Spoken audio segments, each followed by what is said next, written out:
Well, welcome. Can you hear me? Wow, in our creative writing readings, we're not in here, so this is new for me. Welcome. It's really an honor and privilege that we have poet, writer, and scholar Jay Parini here with us as part of our President's Lecture Series. This was made possible through the generous funding by President Dennison, and we're grateful to him for his continued support in bringing such remarkable speakers to our campus. I will start my introduction. Wait, I'm going to take a breath. Okay. I will start my introduction by giving a little, or rather big list of Parini's incredible accomplishments. He's a distinguished poet, novelist, biographer, and critic, a professor of literature at Middlebury College. He made his debut as a writer with Singing in Time, a book of poetry. In 1972, his other books of poetry include Anthracite Country, Town Life, House of Days, and The Art of Subtraction, new and selected poems. Among his novels are The Love Run, The Patch Boys, The Last Station, a novel of Tolstoy's last year. Might I add, The Last Station was made into a motion picture in 2009, directed by Michael Hoffman, and it starred Helen Mirren and Christopher Plummer. Continuing with his list of novels, Bay of Arrows, Benjamin's Crossing, and The Apprentice Lover. He's written biographies of Steinbeck, Frost, and Faulkner. He's written or edited numerous books of criticism, including Gore Vidal, Writer Against the Grain, Some Necessary Angels, Essays on Literature and Politics, and Promised Land, 13 Books That Changed America. He's a prolific author of textbooks and literary anthologies, including An Invitation to Poetry and the Oxford Encyclopedia of American Literature. His most recent book is The Passages of H.M., a novel of Herman Melville. And we had a wonderful talk on that book earlier today. Indeed, it's appropriate that we have the esteemed Parini here to discuss the books that changed America. But we must look at how his books have changed our lives. In his biography of Faulkner, Parini says, quote, "Place for Faulkner becomes a spiritual location from which he examines a truth deeper than anything like mere locality." Faulkner, Parini continues on to say, quote, "saw himself as taking part in a great process, moving through history and, in an intriguing way, creating a counter-history of his own." We can see the same of Parini. He too has created a counter-history of his own. His own place is the landscape of literature. He's written so much. It's the profundity and awe we have as readers of Parini's wide-reaching collection of subjects, spanning traditions and disciplines. He writes, for example, on or through Melville, Frost, Benjamin, Tolstoy, Steinbeck, illuminating our understanding of these literary figures. And alongside are his beautiful collections of poetry. It's this process of blending his research, his imagination and curiosity, imagining lives of well-known writers and thinkers, merging their inner lives with their well-known outer ones, that we've come to relish as readers. And yet it's also his craft, his distillation of language to its essence. I'm reminded of his poem, The Art of Subtraction. In the last line of the poem, we can see some thinking that may speak to his writing process. He writes, "I'm back this afternoon in autumn, sitting where I used to, trying once again to clear my head, subtract the last things I don't need, get down to only what cannot be shaken loose or said." Naturally, it's in all of his work, what is not shaken loose, but what makes its way to the page, that is so pleasurable to read and savor. It's an honor to have Jay Parini lecture on his most recent nonfiction book, Promised Land, 13 Books That Changed America. Parini is forever defining the relationship literature and history have to our most furious present condition, whether it is our political climate of future jurisdiction, our state of poetry, our overall state of humanities, or in his poems and novels, our state of humanness. The book from which he lectures on tonight is a surprising and eclectic journey through the writings that have built our political, historical, and cultural consciousness, from Bradford's of Plymouth Plantation to Du Bois's The Souls of Black Folk, Kerouac's On the Road, and Frieden's The Feminine Mystique. And to some of those funky ones that I see in thrift stores in multiple copies, Carnegie's How to Win Friends and Influence People, and Dr. Spock's The Common Sense Book of Baby and Child Care, which I know from my husband was his mother's Bible. I know this about my husband. I think my husband is still suffering from those disciplinary measures of Dr. Spock. Parini can, no doubt, in addition to everything else he writes so well about, straddle our mainstream writings with erudition and can, like no other, draw out the complexities of influence that continue to enthrall us and our contemporary American culture. Please join me in welcoming J. Parini to University of Montana.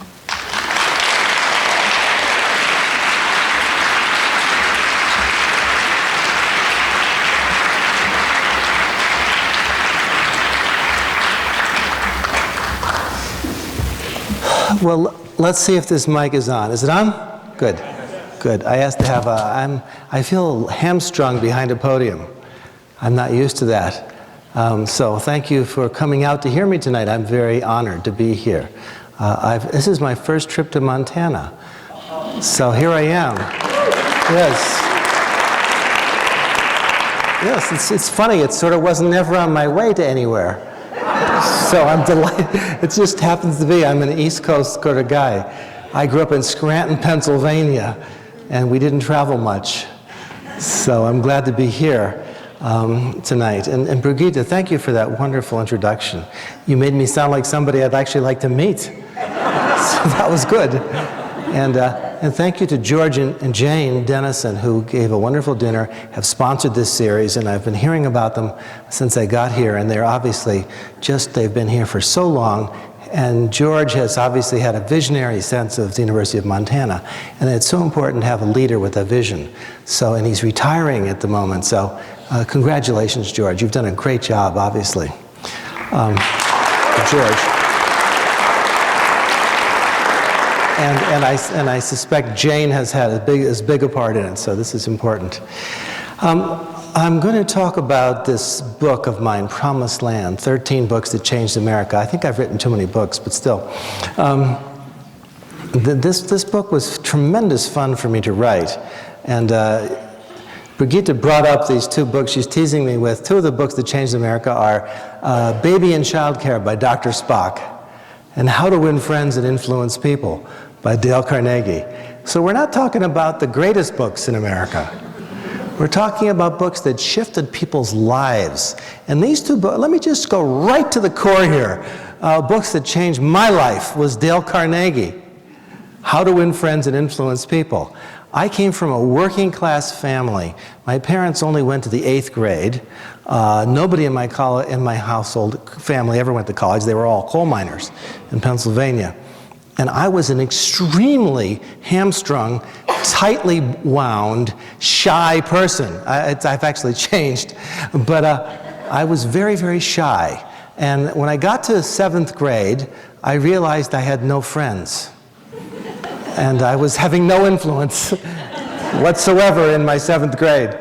And I remember sitting there full of pimples in my 7th grade homeroom, and I was really panicking because I didn't know how to talk to anybody. And that's just true.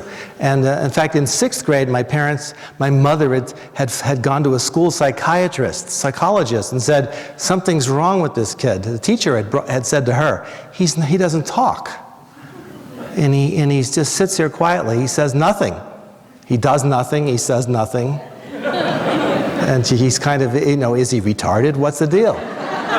So I was in a pretty bad way.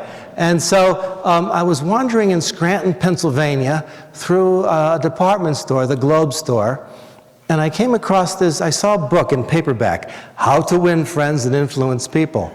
And I had just gotten my allowance of 40 cents from my father, and I said, this is for me.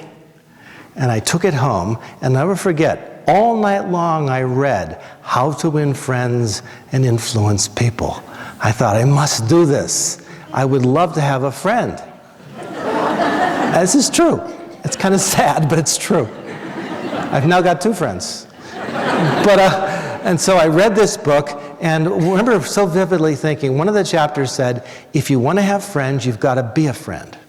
And so you've got to look to other people and see things about them that are admirable. And don't be a flatterer, but notice good things about them. And he suggested you get a notebook and you might write down the good things about people. So I said, there you go, I've got a program. So I went and I got myself a notebook.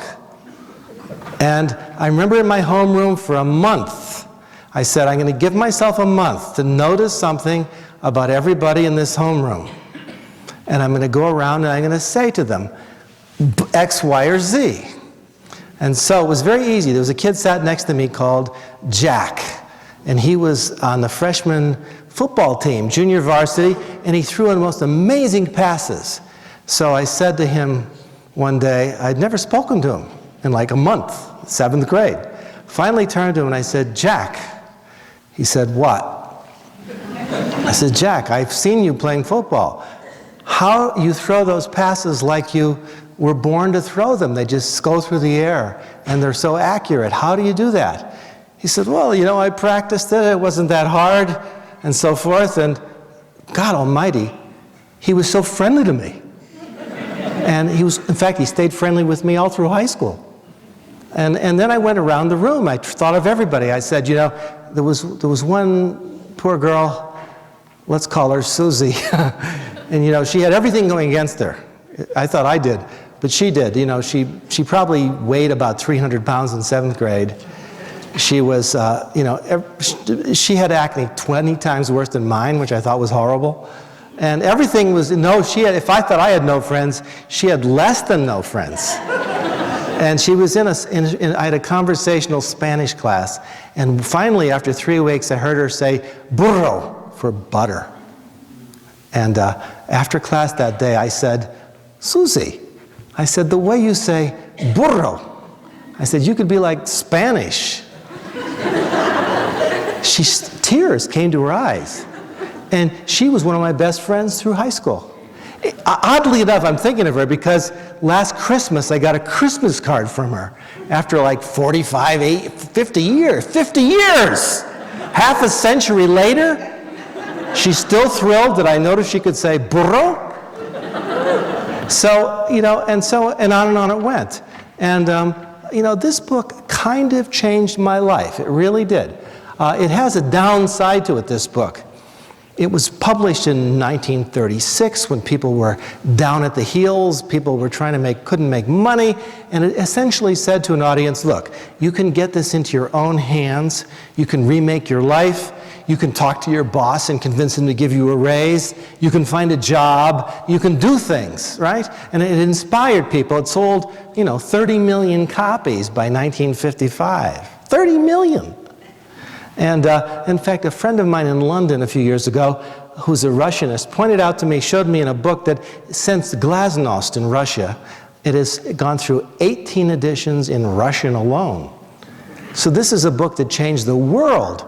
And weirdly enough, I hadn't reread the book since I was in 7th grade. So that was kind of nerve-wracking. I was so scared to reread this book.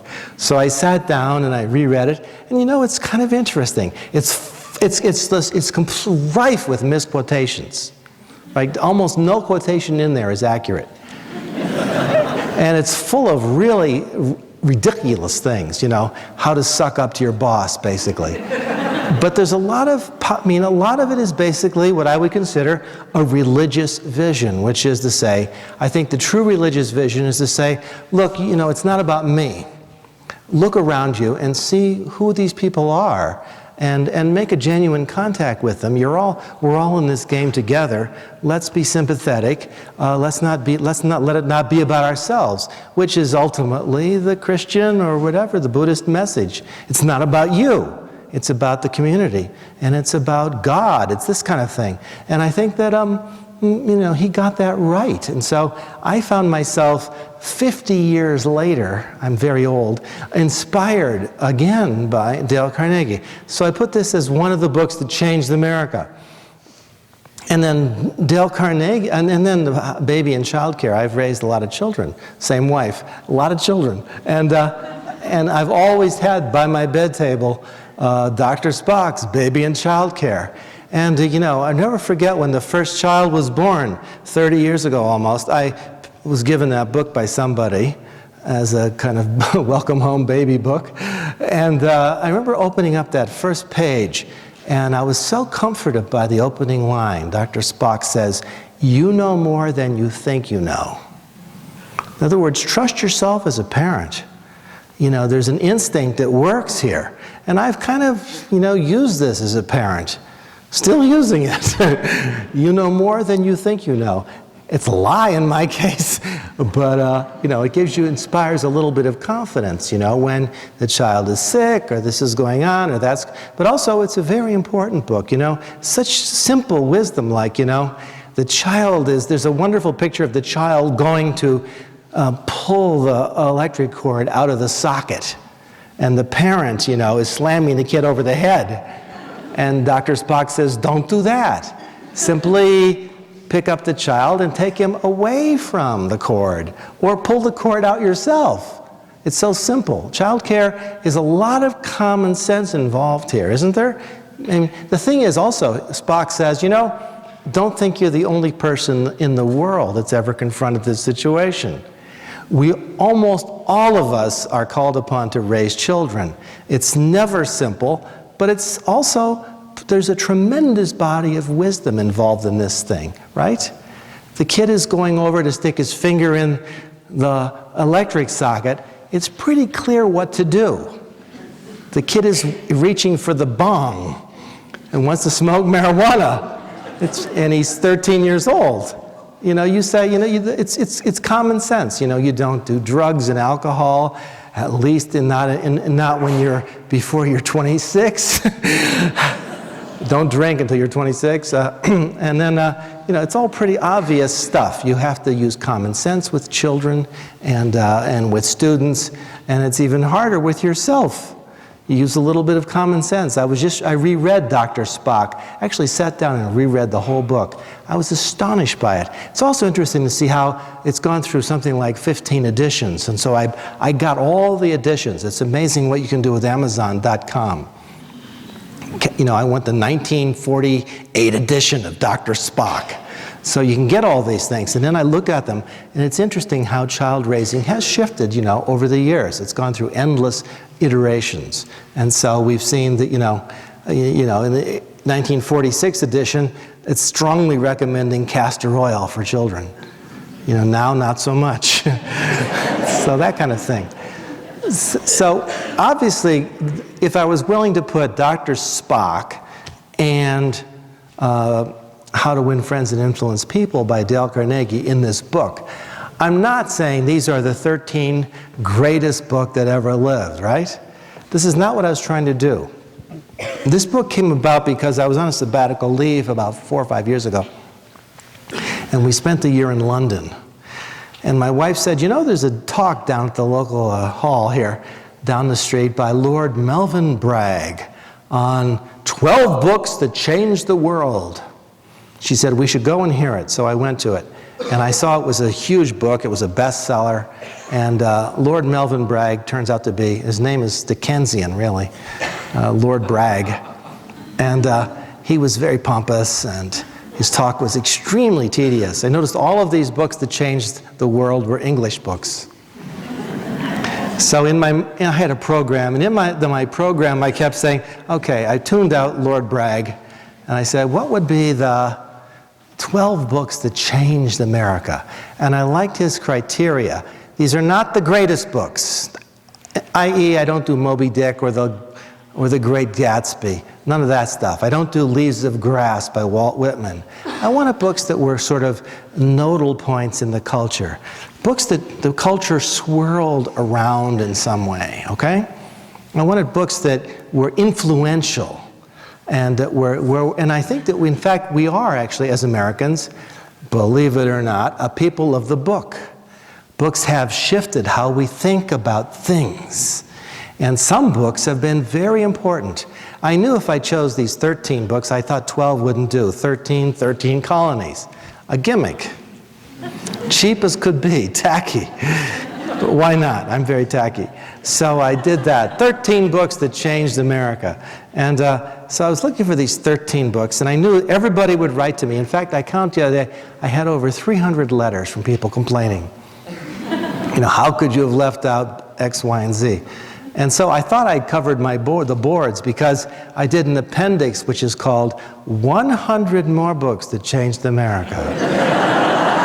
With a little mini essay of 100 words on each one of those books. Moby Dick's in there, and so forth. But no, that didn't satisfy people. So it's obviously a very idiosyncratic and personal selection. But what I was trying to do is say, okay, let's look at all the different aspects of American culture. Oh, the birth of the immigrant, let's say the discovery of America and the founding of America, Plymouth Plantation sort of thing. Let's look at, the Republic, the founding of the American Republic. Let's look at the American character. Let's look at westward expansion. Let's look at the Civil War, race relations in America. I started thinking, okay, let's get one book on one immigrant narrative. Let's look at, what else do we need here? The black experience, racial experience. Let's look at the feminist movement.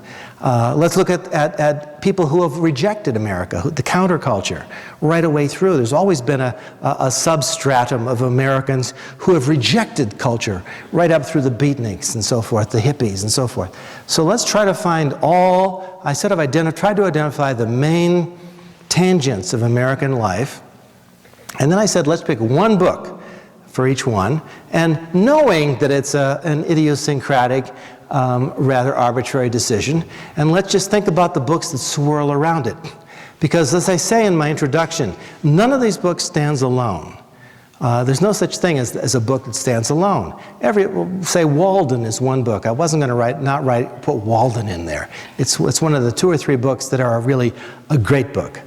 Walden, really is so important for the transcendental movement, for American nature writing, for our sense of the wilderness, and so forth. It's really a religious text.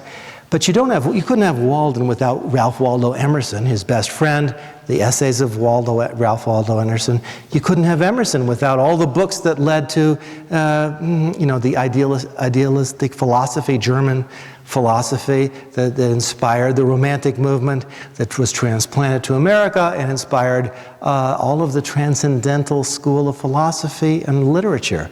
So you have all that leading into Walden, and then you have the zillion books that grow out of Walden, Pilgrim at Tinker Creek, whatever. Countless wonderful books that owe something to Walden. It's a tradition. None of these books stands alone. Each of them represents what I would call a climate of opinion. There are so many books that swirl around it. They're nodal experiences. So I'm looking at the centers of various whirlpools. And in most cases, I could have chosen another book. Westward Expansion, for example, I could have chosen any one of 100 books, but I chose, good for this place, Lewis and Clark's Journey, right? The Journals of Lewis and Clark, which to me, are a wonderful representative book about westward expansion. But it's a huge theme, Frost says, in his poem, this nation gradually realizing westward, right? The poem he read at the Kennedy inauguration. The gift outright, the land was ours before we were the land's, and so forth. A nation gradually realizing westward. Well, it all starts with this, amazing journey of the Corps of Discovery. And Lewis and Clark, commissioned by Thomas Jefferson, setting off from St. Louis, making this astonishing journey westward and then back again, losing only one person in the course of the whole journey. So, so there's so many, and this is, and interestingly enough, I discovered with that book, there's always a great backstory to these books too. With Lewis and Clark, I noticed how, if you sit down, and I actually sat down and read that edition that's in like 13 volumes, the original. But every generation has a new selection from the journals of Lewis and Clark.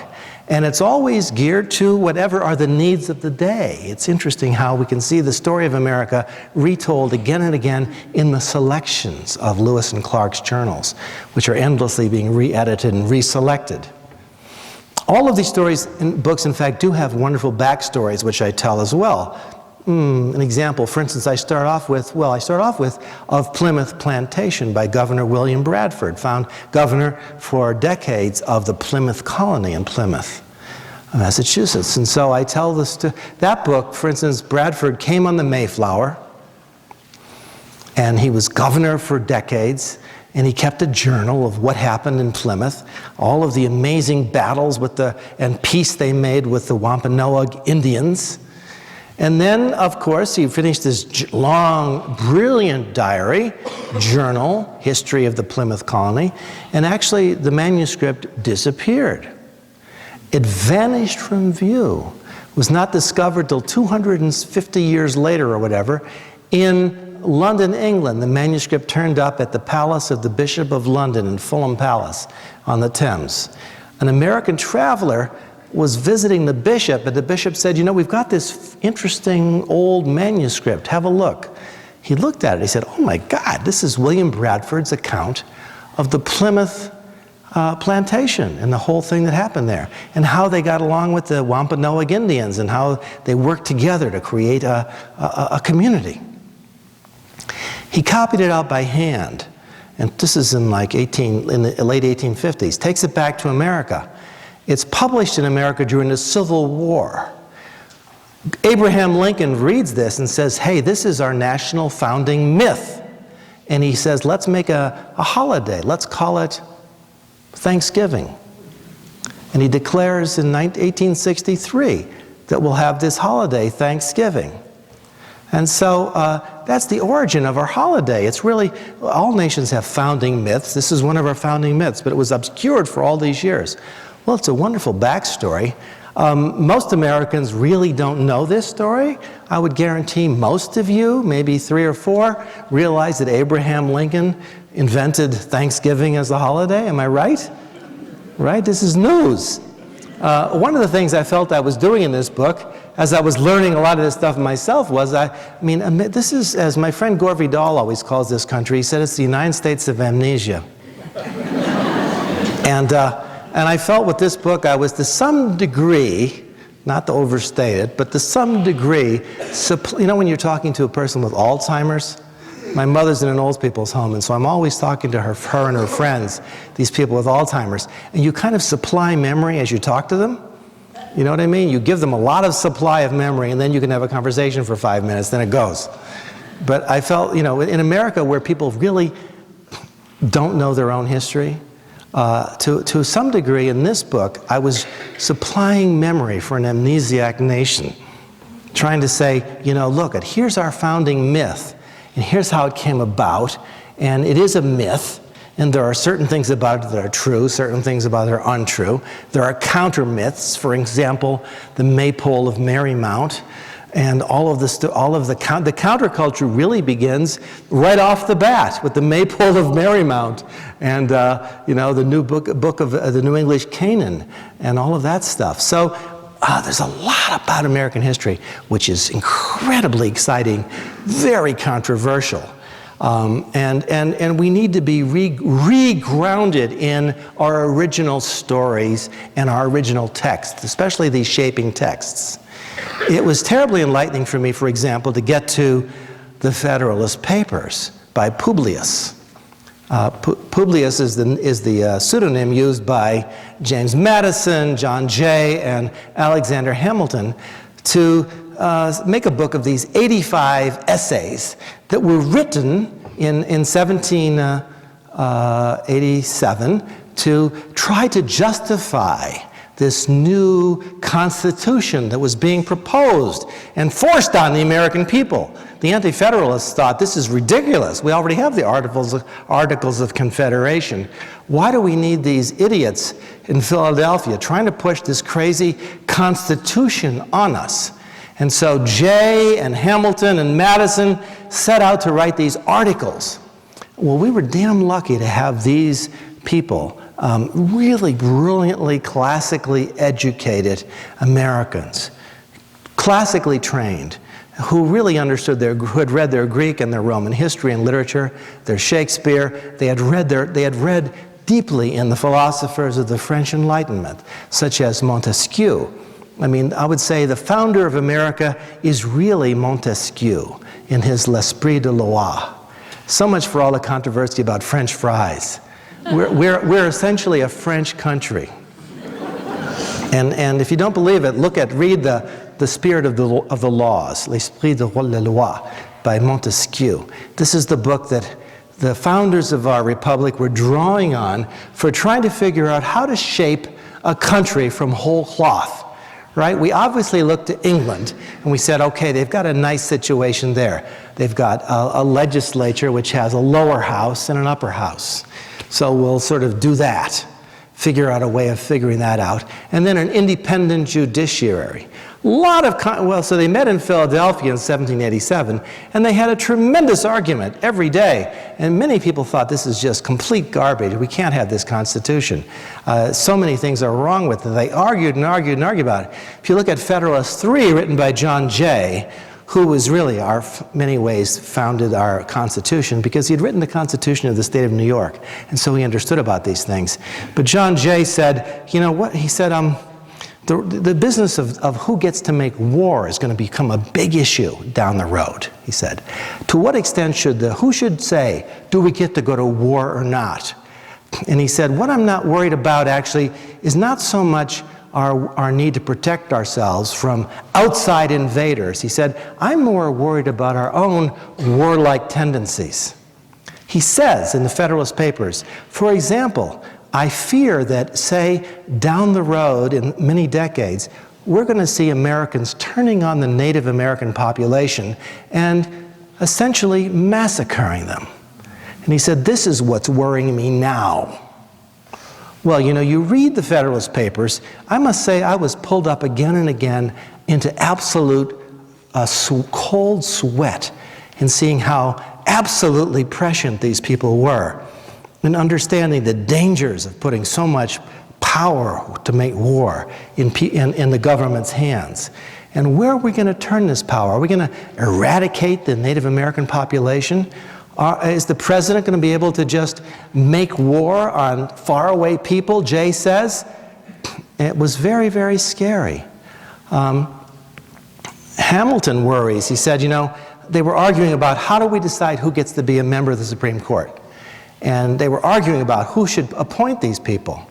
And it was decided that the president could appoint people, and then the Congress would have to ratify these people. Hamilton says, you know, what worries me, he said, 100 years from now or more, we're liable to see a Supreme Court which is largely political, where independent judgment about right and wrong has completely vanished, and people simply vote along party lines. And I would, say, what? It's what we've got now. There is no independent thought on the Supreme Court. There are Republicans and Democrats. It's a battle of that. There is no independent, I would suggest there's no independent judgment whatsoever. For the most part, if you've been appointed by one president, you're going to vote along these lines on issues like abortion, the right to control arms, going to war. This recent, to my mind, outrageous decision that corporations are people and can give billions to political funds. I mean, we've just wiped out democracy in this country. It's very, very scary. You read the Federalist Papers, you say, oh my God, you see the coming catastrophe. And then as you read it, you realize we are there. It has happened. Even at the time, Alexander Hamilton was kind of nervous about it.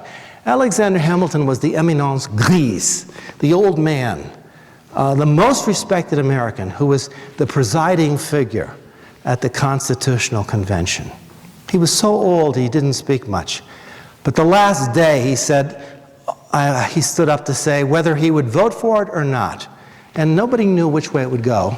And if Hamilton said, if Benjamin Franklin said, nah, forget it, we'd have the Articles of Confederation right now. Believe me. Hamilton stood up. Here's what he said. I agree to this Constitution with all its faults. And there is no form of government, believe me, and I do mean this, no form of government but what may be a blessing to its people if it is well administered. And I believe further that this is likely to be well administered, this particular form of government that we are putting in place now, for a course of years. But it can only end in despotism, as other forms of government have done before it, as the people shall become so corrupted as to need despotic government, being incapable of any other. I rest my case. Benjamin Franklin would have sent a chill up my spine. It's no wonder the Anti-Federalists, who were a huge group, people like, amazingly important people, Henry and so forth, they said, forget about it, this is ridiculous, we can't go along with this. But a lot of people, but still it was a very, very thin vote, and the Constitution was agreed upon. And they wrote to Thomas Jefferson, who was in France. They said, what do you think? He said, well, I'm going to vote for it. I'll say, okay, guys, go with it. But he said, this is a very temporary, makeshift, ramshackle document, this Constitution. And I will agree to it only if we say yes, but every generation, i.e. every 20 years, it should be revisited with a new Constitutional Convention where we go back and say, well, does this still meet the needs of the people for the moment? So every time I hear about judges saying, oh, I'm a strict Constitution, or strict Reconstructionist, or whatever they say, I think, come on, they don't know their history. They're just amnesiac judges who don't realize this was a makeshift document, jerry-rigged for the moment, needing revisiting, needing to be constantly reconsidered. And, and also, if you look at it, it's a pretty skimpy document. I recently reread the whole Constitution. I was stunned by how little is there, not how much is there. But no wonder it works so well, because very little is there. Justice Brandeis goes on and on in one of his famous things about the doctrine in this Constitution of the separation of powers. There's no doctrine of the separation of powers. That's in the Federalist Papers.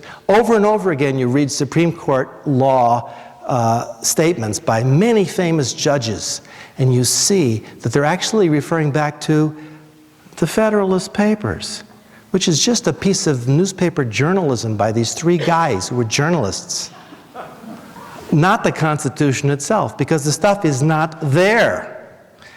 So people interpret the Constitution as they will. I've got a particular bugaboo on this, and I'm sure it goes down ill in New Hampshire and Montana. But the right to bear arms, I've read that over and over and over again, that particular bit. And I think it's okay if we want to have a well-armed militia, that the people in the militia should have the right to bear arms. I really think armies and militia should be able to have arms. But nobody else! Sorry about that. If you want to shoot your grizzly bears, shoot them with water guns. So that's my view, but leave it there. I'm going to say controversial things today, but it's not there in the Constitution, not from my reading of it. It's complete baloney, as far as I'm concerned, but that's another thing. Okay, so I'm going through all these great books, trying to say, well, what were these ideas these interesting people had? Westward expansion, Walden Pond, his sense of the natural world. When I got to the Civil War, this is pretty exciting. What was the book for the Civil War? I couldn't not do Uncle Tom's Cabin. It was the one book in this whole 13 books, which in fact, I had never read. I always assumed it was a piece of sentimental garbage. And one day I sat down, it was a Saturday, I sat down thinking, oh God, here I have to read this book. And it was like Stephen King on steroids. You know, I've never seen such a story. It doesn't surprise me that they had 18 printing presses going 24/7 for 26 years to keep up with the demand for Uncle Tom's Cabin.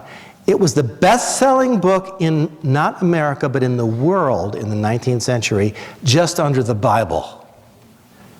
You can't imagine. Everybody lived and breathed and knew the characters in Uncle Tom's Cabin in the way today there's no book that one could read now which would have the same impact that everybody read, everybody thought about, and everybody had a strong opinion about. I mean, this is, of course, America's Lee coming up to them. She was a strong abolitionist, Harriet Beecher Stowe. Uncle Tom's Cabin presents slavery in a very unpleasant light, suggesting that it was extremely unpleasant for the slaves. Mothers got separated from their children. Husbands got separated from their wives. People were beaten. It was a pretty nasty thing. I think the two nastiest things in the 19th century were the genocide of the Native Americans, and that is really genocide on a scale that is almost unimaginable, and the horrendous suffering of slavery. Toni Morrison dedicates her wonderful novel, Beloved, to the 60 million who died. And I remember asking a friend, who is she referring to here? And they said, oh, well, that's the number of people who died in slavery. 60 million. I mean, it was such an unimaginably brutal institution that is it any wonder that really just a century later, we're still struggling to get over that kind of bad karma? When you've got that much ill will, that much violence toward us people, that much prejudice. You know, I remember myself, my parents and I would take me in the winter, my father and mother would take me off into Florida for a vacation. It was our big moment. We'd get in my 1952 Chevy, and my sister and I and my parents would drive to the south in the winter for a week and a half. That was our big moment. My father had earned the money to do this, and it was a huge deal. And I remember going up to a soda fountain, to a water fountain in Georgia, and seeing a black boy looking very thirsty and wanting to drink. And I said, have a drink. He said, no, it's a white fountain. And you know, you'd go into motels that would say, whites only. You go into restaurants, whites only. This is in my own recent lifetime. And I was, this was a tremendous stain on our history. And I think, it's no wonder that we're still recovering from race this many years later. The fact that we have an African-American president hardly changes the matter. You look at the racism directed at him, and it's staggering.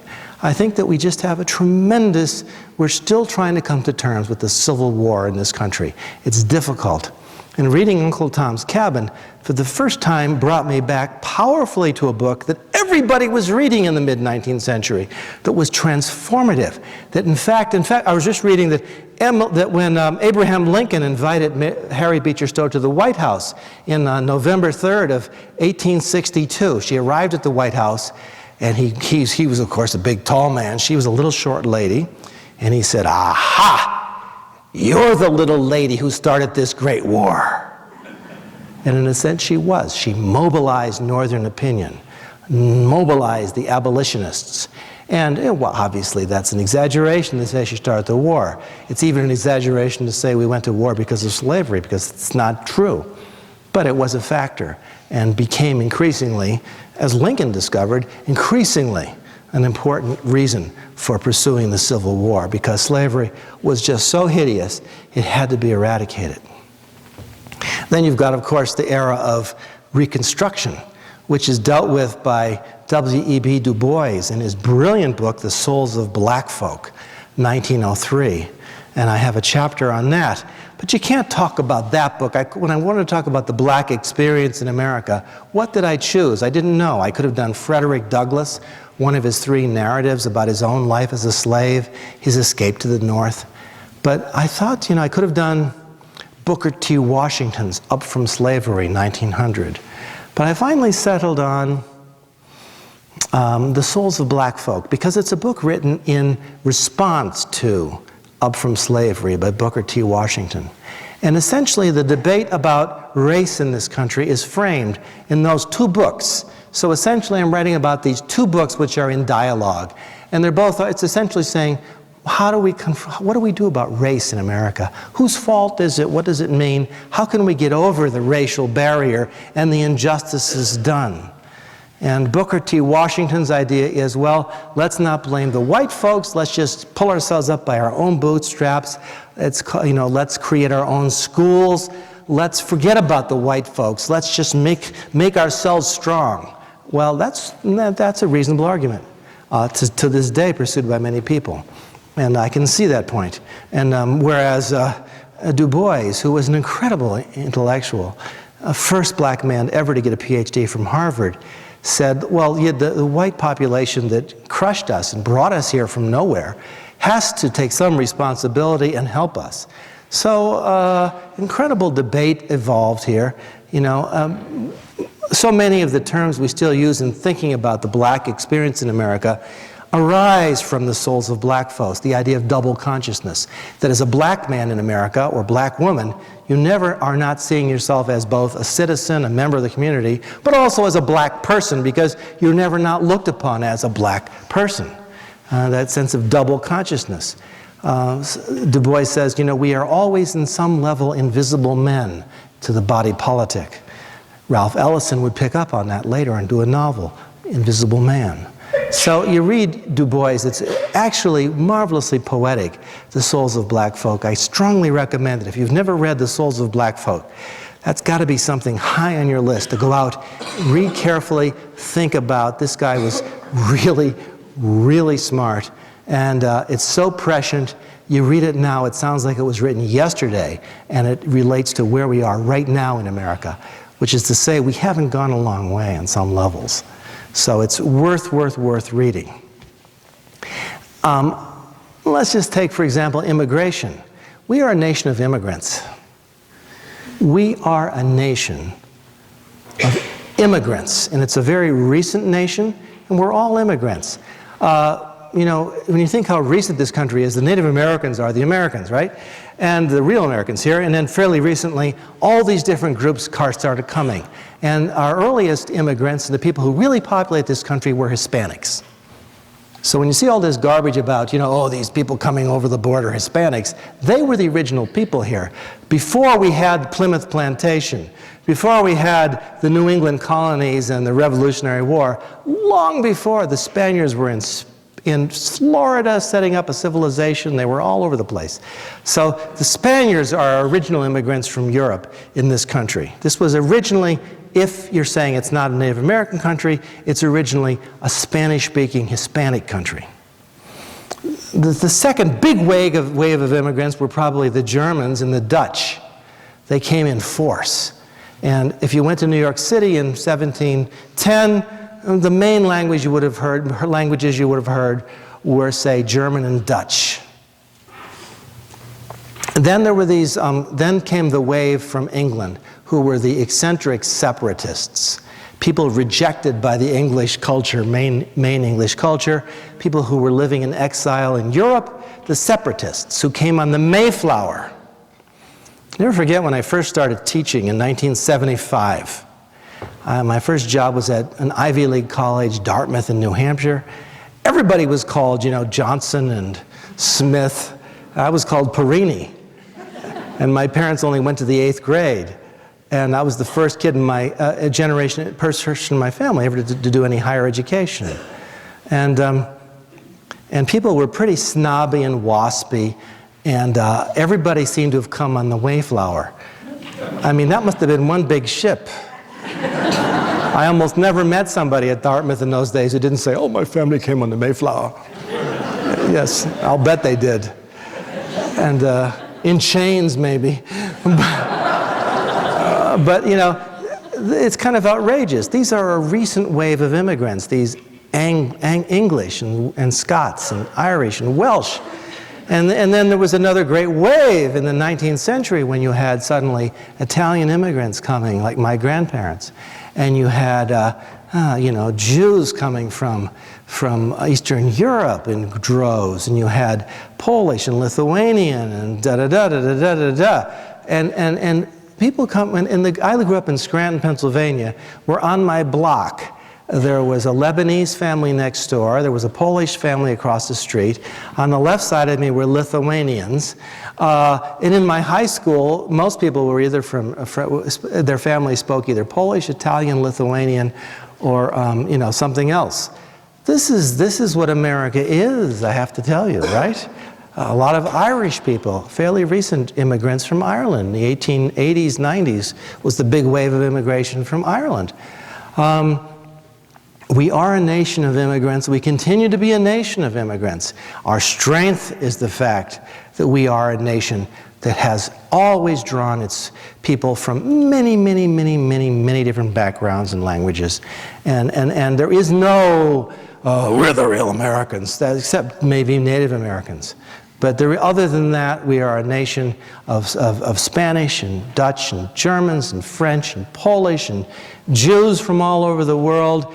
And people in recent years I grew up with Lebanese people. My high school was about a third Lebanese, and Arabic was extremely common in my high school. So this is who we are. And I think the great thing is we as a country have accepted this. And so the book I decided to choose of a zillion immigrant memoirs was my favorite, Mary Anton's Promised Land, which gave me my title. Mary Anton came from the Pale of Settlement in Russia in 1890 from a Jewish family. And she kind of defined the paradigm of immigration. The paradigm is, Mary Anton says, we were living in Russia, in a little ghetto, under the boot of the Russian law. They were killing us and dumping all over us. They wouldn't give us jobs. They conscripted our people into the army and they got killed. We couldn't make any money. We heard about the Promised Land, America, where the streets were paved with gold. And then we got on the immigrant ship, and we had a hell of a passage, and people died on the ship going over. And then we landed in New York City and went through the Statue of Liberty, or wherever. And then we realized, oh my God, there's a lot of other immigrants here. We had decades of struggle. But through the public schools and through the libraries, we lifted ourselves up into a nation. And this is a great book, Mary Anton's Promised Land, published in 1912 and was a bestseller from 1912 until 1930. It sort of defined our understanding of the American immigrant experience, which was my own experience. My grandparents were all poor Italians who came from remote parts of Italy, very poor. My grandmother, who spoke only Italian, used to say to me, we were living in Italy, we were so poor, they were crapping all over us, my brothers went off to war and they were killed, and we heard about this place, America, where the land's streets were paved with gold. Same language. She said, we got on the immigrant ship in Genoa. We traveled for 3 weeks over the water. People died of cholera. I watched them throwing people over the ship in coffins over and over again, not coffins, just wrapped in cloth. Burying people. My grandmother told me these stories. We came to New York. We signed in at the Statue of Liberty. I've been able to go on the website and see the Statue of Liberty. I can call up the papers that my grandparents signed as they came in. I can see the ship they came on. 1910. My grandparents, were living in Little Italy, uneducated. They heard about mining jobs up in Pennsylvania. They all moved up there, right? I grew up with that situation. And I heard these stories over and over again. And then it was through public libraries and schools that we got educated. I remember at the age of 12, I went to this little public library near my house in West Scranton, Pennsylvania. And there was a lovely old woman called Mrs. Godfrey. And I said to her, Mrs. Godfrey, I want to be a writer. She said, what are you reading? I said, I'm not reading anything. She said, well, we're going to have to change that. She said, you're going to read a book every week, and you will come and report to me on this book, and I will choose the book. Mrs. Godfrey. I was 12 years old. Until I was 15, I went every week to Mrs. Godfrey. And she gave me, Robert Louis Stevenson. She gave me Dickens' Great Expectations. She gave me Huckleberry Finn, which changed my life. She gave me book after book after book. She gave me Robert Frost's poems. And I would come back and say, here's what I think. What do you think? We'd talk about it. This is what lifts people up in this country. It's a democracy of readers and intelligent people. We are changed by the books we read. And I'm here to tell you that I was changed by these damn books and by one little old lady in Scranton, West Scranton, every week willing to sit down with me and say, well, what did you make of Longfellow's poems? How did you feel about Louisa May Alcott's book I gave you? Did you read the one I just gave you? On and on and on. And, nothing I learned in college, I have to tell you, ever compared with that? Not remotely. I went through fancy colleges and I have more degrees than a thermometer. But none of that, it's all to me really, frankly, irrelevant. I have 3 doctorates, it's irrelevant. Everything I got was from Mrs. Godfrey when I was 12, when I was 13 and 14 and 15, and she came to my high school graduation, which was very moving to me. I remember that day, June 10th, 1966. And I was giving a talk in Scranton, Pennsylvania, about the history of mining in Pennsylvania. I was the, valedictorian giving the talk. And an hour before I went to my graduation, the phone rang. And my father got the call that my uncle, who I was very close to, was killed in the mines. They caved in on him, crushed him. And this was an hour before I gave my talk on the history of mining. And I still gave my talk, and I still remember that vividly, and seeing Mrs. Godfrey there.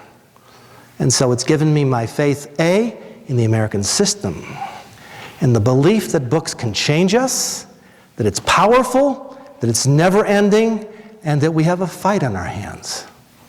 Because I think, one of the things I was hoping to do in Promised Land was to tell people, you have a fight on your hands here. It's a fight for knowledge. And we come from a country with a very rich intellectual heritage. We're the country, for God's sake, of Emerson, the greatest philosopher, of Thoreau, who understood the relationship between mind and nature and God in a way nobody has ever quite understood. We're the nation of Mark Twain, who in Huckleberry Finn gave us a language and showed us how to make it shimmer. This is a book about American freedom. All of these books are about freedom. They're all about freedom. Just think, where does Walden begin? But on July 4th, 1856, when Thoreau says, I will now declare my own independence. He starts the book on July 4th. He said, this is my Independence Day. I separate myself from the crowd. I go to read. I go to study nature. I go to pray. I go to think. And I'm not going to be swayed by the mob.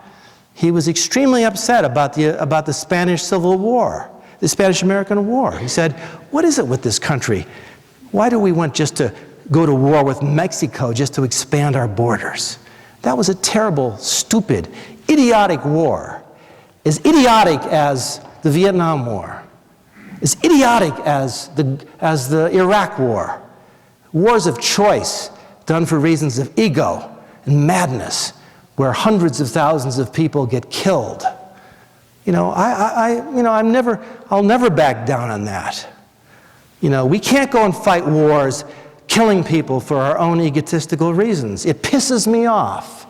I wake up every morning and I'm pissed off that we would do this. Fine. And some of you will agree with me, some of you disagree with me. I'm not saying we shouldn't sometimes stand up for ourselves in World War II. I'm not a pacifist. But wars of egotism, a war like the war, the Bush War, I hate to say this, when Bush, went to war, I thought, America has come to an end now. A war that killed over 100,000 civilians for no reason? Insane? has cost us $3 billion and has us in the depression we're in right now? Insane? You know, Bush invited, I'll never forget, in 2003, I got this fancy engraved invitation from the White House. It said, President George W. Bush invites you to the White House to celebrate National Poetry Day. And he said, and then the letter said, please write an original poem to recite at the dinner. I thought, okay, now this is really a crazy country. So I wrote a poem called "The President Eats Breakfast Alone." It was very unpleasant about Mr. Bush. And they said, you must fax the poem ahead. So I faxed the poem. I said this, and then the next day the phone rings. It's Mrs. Bush's secretary. She said, this is Mrs. the White House, yes. Mrs. Bush has read your poem. And we're afraid you can't read that poem at the White House. I said, this is a free country. I'm an American. You've invited me. You said read a poem. That's my poem. She said, it's impossible. You can't read that poem at the White House. And I said, well, I'm coming and I'm going to read that poem. Well, 3 days later, I get a letter. Mrs. Bush is sorry to say she's disinviting you. So I got the number. I called up. I said, what do you mean Mrs. Bush is disinviting me? How can you disinvite somebody you've invited for dinner? This is a civilized country. I said, I've invited many people for dinner and deeply regretted it.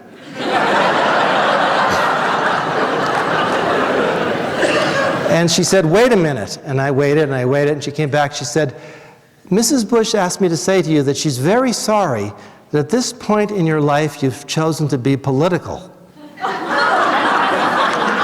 And I said, well, please say to Mrs. Bush that I'm very sorry at this point in his life, Mr. Bush has chosen to be political. So that was that. I never got to go to the White House. So there's a dinner party I didn't attend. I wish I could have been there. I had something to say to him. So, but it's a great country, and I end with the book I end with is Betty Friedan, The Feminist Mystique, Feminine Mystique. And you know, my wife would say that I know nothing about feminism, that I've been pretty bad, a sexist pig. And I confess I've been pretty bad. I have been. And yet I've tried to mend my ways and understand about these things. And Betty Friedan's book came out in 1963. And there really was a kind of a revolution going on. You read about all these housewives who had been working, like my mother was Rosie the Riveter. Right? She really was. She was Rosie the Riveter. During World War II, while the man, her husband and stuff, went off and fought in the war, all of my uncles and father, they were all fighting in the war. 3 of my uncles were in the Battle of Salerno, which was incredibly bloody. And my mother was pounding the rivets in the, I don't know what they were, ships, whatever, ships. She was in a shipbuilding factory. She was Rosie the Riveter. She always called herself Rosie the Riveter. But like tens of millions of other women after the war, they were disempowered. They suddenly were in the household, and they said, okay, raise the children, cook the food. And it was okay for my mother, frankly, who only went to the 7th grade. She thought this was pretty good. She got a pretty nice house, got to raise the children, got to cook the food, and so forth. But a lot of women, like Betty Friedan, who had gone to Smith and been Phi Beta Kappa, was not so happy sitting in the suburbs of New York, raising the children and cooking the food while her husband made the money. And a lot of women were in this situation, and they weren't allowed to work. And Betty Friedan said, shouldn't women be allowed to work too and have real lives? Shouldn't they have intellectual lives? I began to think about my own life, and I thought, I had 9 years of college, when you count undergraduate and graduate school, fancy colleges, 9 years. Mostly on scholarship, 9 years. In those 9 years, I never had one female professor. Never one. Not one. Never met I didn't know women could be professors. And so, think about that. I mean, okay, I'm old. Right? You look at me, you say he's an old guy. Nevertheless, it's not that old. You know, my mother, whom I see every day of my life, as she's 95 and still living with me, was born well before women had the right to vote. Right? That didn't come till 1920. It's been a long, long struggle. And as my wife keeps reminding me, the women still have a long way to go. How many women are on the Supreme Court? What's the balance? In the U.S. Senate, what's the balance? What? 5 or 6 women senators, 40-some men? I was just looking, I just happened to get Forbes, and it lists the CEOs of the top 500 companies in America. And there were 4 women CEOs. And I said, okay, what's this tell us? Never forget my first year of teaching at Dartmouth. I was asked to teach the famous Norton Anthology of Poetry. And I opened it up, and I remember thinking, my God, there's 2,500 pages of poetry here, and it only has one woman poet, Emily Dickinson. What is it with women? Why can't they write poetry? So just try to think about that for 2 seconds, right? The Norton Anthology of Poetry, 2,500 pages of history, and one woman, and 375 men. What's going on? What's going on is that half the human race was evaporated, was unrecognized. And it's not like we can go boom, boom, boom, boom, and here we are. We're equal. Not even remotely. It's not even so much equal work for equal pay. It's just an insane struggle. And it's going to be very hard. I mean, it's changing. It will. And I think people like Betty Friedan, she's called the second wave of feminism, then there's the third wave. Yeah, things are gradually changing, but it's a melioristic thing. It moves inch by inch. And it's a long struggle. It's coming along. But like the fight against racism, the fight against war, the fight against, to get women to have some equal rights to men, equal under the law, it's a long, long struggle here. And it's going to take us another century. I won't see it. I'll be dead. But at least in what I was trying to do in Promised Land, I'm just going to summarize now, I was trying to look back and say, what were some of the crucial turning points in American history? Who were some of the authors that shifted opinions? Who are we really? And I thought we're a nation that's always seeking freedom. We're a nation that really does believe in equality, even though we can't get there. It's very hard. We had a lot going against us. I think we're a nation of good people. I felt weirdly optimistic after writing Promised Land. I felt like things are shifting. We have possibilities. We are smart people. We've got, huge burdens. We've got an idiotic press for the most part. We're sort of stuck with this television culture where you really should not watch it. I won't permit it in my house. And, only when I travel in hotels do I see a bit of it, and it confirms my opinion that it's nothing but poison. It's rat poison for the brain. Don't watch television. Read books, think, and just try to figure out who we are, where we came from, and where we really want to go. Because I think we are good people. We can pull together, and we have the Promised Land. Remember, is based on the metaphor from the Bible, right? Wandering in the wilderness all those years, right? You look out, Moses wandering, and you see the land of Canaan. And it's in the distance, and we're Moses, or Mrs. Moses. And we're not going to see it in our own lifetime. But we know where we should be going. It's going to be a long struggle, but we'll get there. Okay, thank you very much.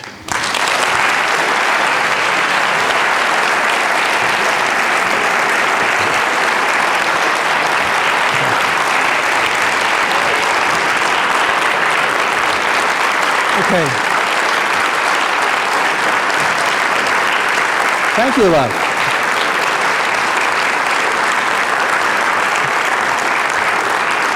Well, thank you. I really do appreciate your attention. I know I'm a bit strong at times and extreme. But now you can actually either leave or disagree with me violently, which I'm happy to have you do, or whatever. So we're going to have questions, and I'm really sincere that I'm eager to have your criticisms, your comments, or questions, really. So, and really, ask me anything. Be not afraid. Okay, there's a mic over here, and there's a mic over there. So I'm a very patient man, and I'm going to wait till I get a question. I'll wait here till midnight if I have to. I'm going nowhere.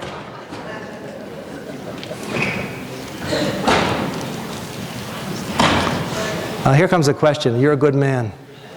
Hi, I'm Bill Clark. I thought your talk was incredibly captivating, and thank you for it. I'm just curious, though. A lot of people criticize television, and yet I think there's a lot of good stuff on it. I mean, I don't watch it, so I wouldn't know. I never watch broadcast TV and so forth, but The Daily Show, The Colbert Report, stuff on PBS, that sort of stuff. I mean, do you really say absolutely no television? I just don't think that's correct. For me, it's no television. It's sort of like if you're an alcoholic, you're better off not taking one drink. And I think I would be wasted. I would just get into it and watch it. For example, there was a period when I had TV, and I am just an insane basketball fan. And I had the NBA package, and I spent one whole year watching nothing but NBA basketball. And if I had my druthers, I would sit in a chair and eat popcorn and watch basketball all the time. So I'm an alcoholic. I love basketball, but it's better for me to read the scores in the papers. So every day I eagerly look at all the basketball scores, and I know everybody's performance and every team. But that's about it. Sports I follow actually with a kind of fanaticism, but I find the paper works just fine for that. And every once in a while I want to see like somebody's home run or something, and I find I can go on YouTube and get it. So I just find it's far better not to watch the TV because, it's really rat poison. It's just rat poison. I don't know what there is on there that you could say would be worth watching. I mean, TV worth watching? I mean, come on. Even PBS, I can't stand it. Okay, sorry about that. I'm just against it. I get nothing out of it, and I think it's rat poison. Okay, over here. You said that you ended your book, by the time you had finished writing it, you felt very optimistic, but the most recent book by the end of the book, the most recently written one is The Friedan, correctly? Yes. Do you think that was written relatively not that long ago, but still there's a gap there between then and now when a lot of books were written. The most recent book is 1963. Right. Which it isn't. That's kind of recent, isn't it? Yeah, it is. When recent, were you born? What year were you born? My question is, do you think that books can still be written today that can change America, and do you think that there are people out there who are trying to change America through their books? Yeah, one of my colleagues in the writing program at Middlebury is a guy called Bill McKibben. And he's a passionate, Bill? And Bill is a close friend and a passionate defender of the environment. And I read his books. He's writing book after book. And I think one of those books might change the world. But I don't think that writing as an historian in this particular type of book, I could tell what books would be, in our own time, very influential. In the 100 more books that changed America, I do take it up to Bill McKibben and so forth, and a few other books. And just in case you think I'm just some left-leaning loony, I did try very hard in the 100 books that changed America to really look carefully at the conservative tradition in America, and I look at the whole, I try to give a balanced picture.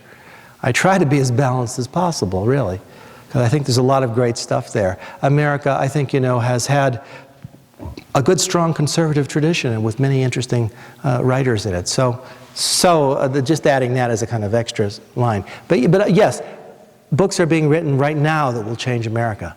And I just don't know which ones of the zillions they are. And I think, probably if I'm alive in 50 years, which won't happen, I would have a sense of in 2010, or this decade, what would be the books that were really changing the way we think. I think books about climate change are probably very important right now because, it's very interesting, it's very important. I don't know. I mean, I don't have enough perspective. That was my reason, frankly, for not including more contemporary books. I just didn't want to risk it. But that's a great question. Yes, yours, sir. Hello. This is not really a question. I just wanted to share with you, when I was listening to you talk about Dale Carnegie's How to Win Friends and Influence People, of a cartoon I saw in a newspaper recently. Yeah. And so it's a visual joke, but I'll describe it to you. It has this very angry man pounding on the desk of the information booth at like a Barnes & Noble store, and he says, "Take the cotton out of your ears, dummy. I'm wanting to know where to find how to win friends and influence people." That's great. Well, it's still a book worth reading, yeah. I recommend it if you haven't read Dale Carnegie. But don't take it 100% seriously. But there's a lot of good stuff in there. There's a lot of stuff about sucking up to your boss and stuff that I don't really like. So, and it can verge into flattery. You go around the room and you see everybody and you say, "My God, you've kept your hair." You can only go so far with that, Yeah, I was at a high school reunion and someone actually came up to me nervously and said, "Oh, you've kept your hair." I said, "You haven't kept your vision." Yes. You talked a lot about America being a people of the book. How do you feel about digital print? About what? Digital print, like the Kindle. Yeah. Well, I have to say, I confess, I now read my newspapers online. I begin every single morning, pretty much, reading the New York Times, CNN. I read often the Wall Street Journal. I read the Guardian in England, and I read the Daily Telegraph in England, and I read the Independent in England. And so I got to admit, everybody gets their own little habit of what they read. So I read, and I check back a zillion times during the day to see what's happening on the CNN.com, what's happening on the Guardian, and so forth. So I'm pretty addicted to the computer and to the screen in a weird way myself. And I think I have never yet read a book online, and I don't have a Kindle. So I don't know, but it's possible that in 10 years, what does it matter if the delivery system shifts? I think it's important that long-form narrative stay alive.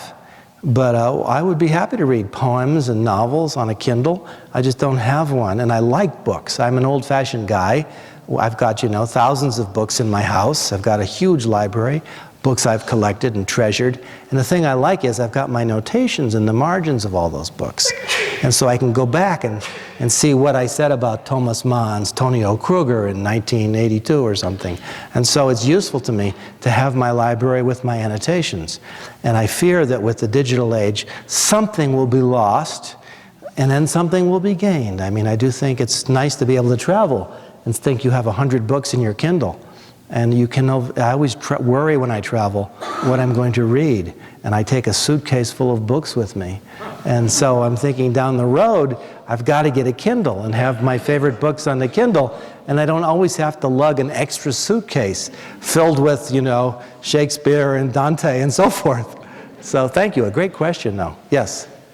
Hey, thanks for coming out. I got a comment for you. Well, I'm glad to be here. There at the end, you were saying that there was only one woman in the Norton Anthology and there was all men talking about that. I just wanted to say, you always see the bumper sticker behind every great man is a woman there, to show them, how to do stuff or whatever.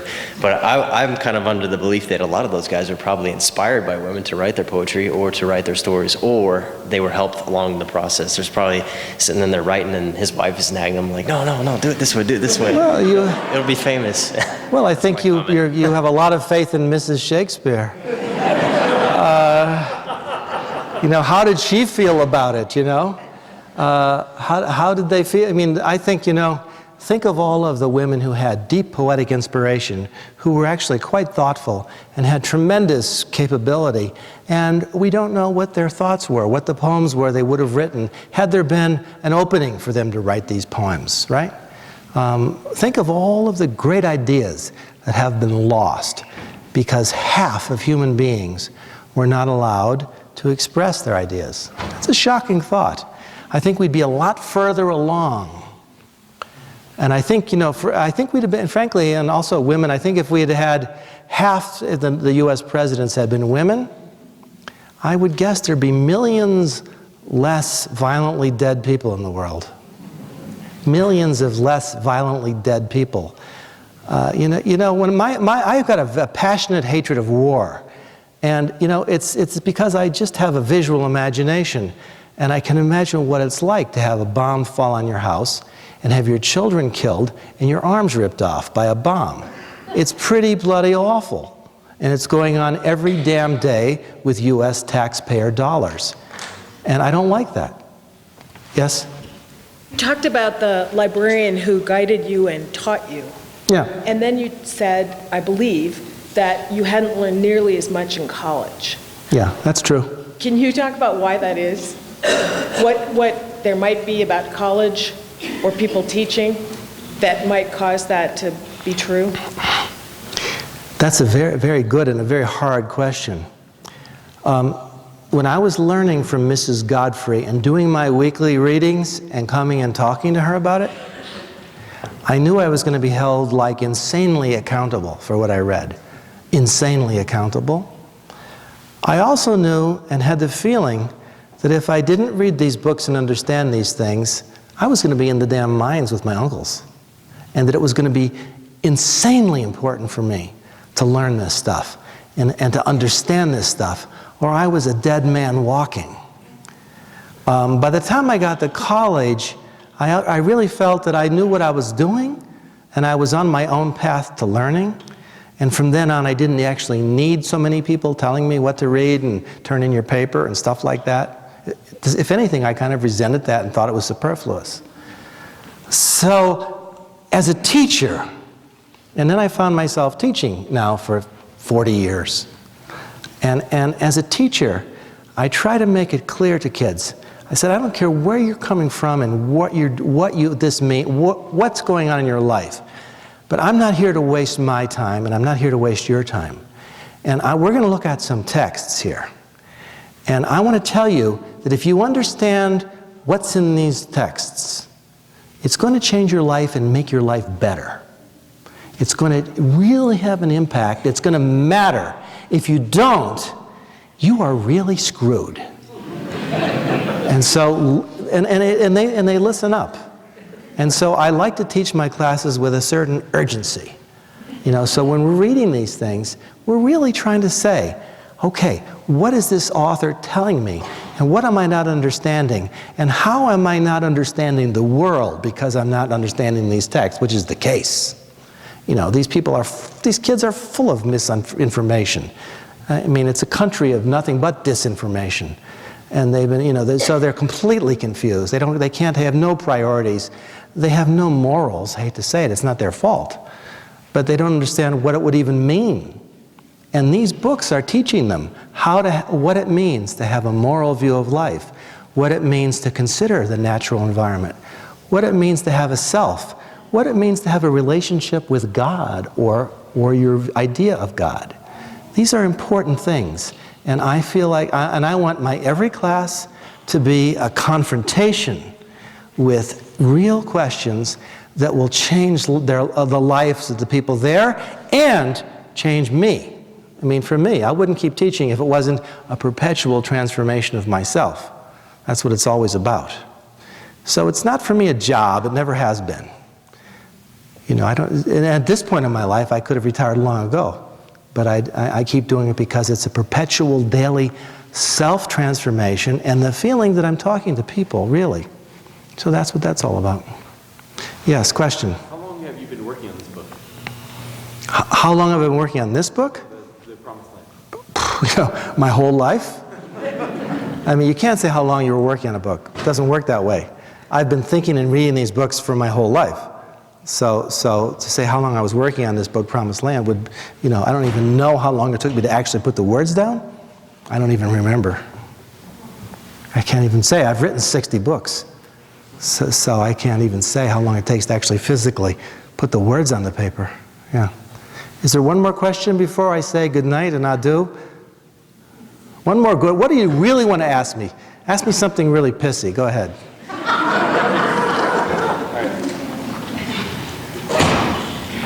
This isn't terribly profound, but I was so moved by your remarks about Mrs. Godfrey. Yeah. And I don't live in Missoula, but I find you have such a vibrant library here. Yeah. Libraries across the United States are under such duress.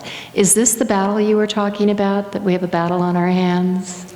And what can you tell us that we might be doing to help our libraries? Well, nothing is more important to me than libraries. They mean so much to me, always have, right? I've always worked in libraries and gotten so much from people working in libraries and from the surrounding books. But I think the Mrs. Godfrey story is really about the sense of community, the sense that it takes a village to raise children, and that we should take responsibility for each other. We should hold each other to account for what we say, for what we know, and especially for what we don't know. I think it behooves us to be a pain in the ass. I think we have to hold our friends and our relatives responsible. I think we have to question what we hear. I think we have to try to figure things out. And especially in this age of television where this nonsense is washed over us daily, most of it untrue, we have to constantly learn and teach our students and our children how to question and how to say, is this in fact the case? And go to the library, look up the things in books and figure it out. And as communities, we have to keep building community. We have to build community, and build more community. And that means seeing ourselves not as isolated integers. Americans always like to think that they're individuals, that they're isolated, that they're the Superman or the Superwoman. We're nothing. The ego is nothing. We are nothing but a group. And as a group, we have possibilities. And as a reading group, we have even more possibilities. And when we bring our minds together, we can lift ourselves up. And I think that we experience joy and essentially transcendence, not in the domination of the ego, or the domination of one nation over another, or in the victory of one team over another, but in the sense that we're all playing in the same game, and that we have this wonderful way of supporting each other, and we have endless opportunities to do that. Well, thank you for listening to me for so long.